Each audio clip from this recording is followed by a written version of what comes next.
2014 সালের 3রা এপ্রিল বাংলাদেশে সারসোর প্রধান কার্যালয়ের যাত্রা শুরু হয়। আর একই বছর 13ই সেপ্টেম্বর বিমস্টেকের স্থায়ী সচিবালয় আনুষ্ঠানিকভাবে উদ্বোধন করেন প্রধানমন্ত্রী শেখ হাসিনা।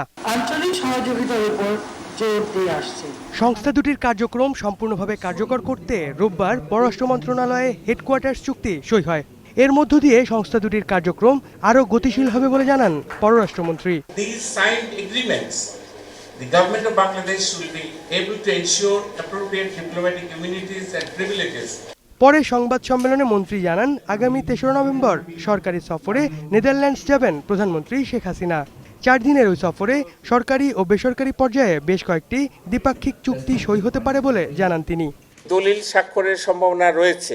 এক, political consultations between the ministry of foreign affairs of the kingdom of the Netherlands and the ministry of foreign affairs of the people's republic of Bangladesh. এ সময় সাংবাদিকদের প্রশ্নের জবাবে যুক্তরাষ্ট্রভিত্তিক মানবাধিকার সংগঠন অ্যামনেস্টি ইন্টারন্যাশনালের কঠোর সমালোচনা করেন পররাষ্ট্র প্রতিমন্ত্রী শাহরিয়ার আলম। তাদেরকে এটা শক্ত জবাব দেওয়ার প্রস্তুতি নিয়েছি আমরা, কারণ তাদের এই বিবৃতির কন্টেন্টের বেশিরভাগই অগ্রহণযোগ্য। শুধু অগ্রহণযোগ্য নয়, আমাদের মহান স্বাধীনতা সংগ্রামকে হিউমিলিয়েট করা হয়েছে, মুক্তিযোদ্ধাদেরকে হিউমিলিয়েট করা হয়েছে।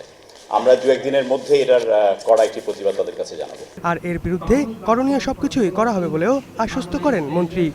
অবশ্যই করব। জামান মণ্ডল, 21 টেলিভিশন, ঢাকা।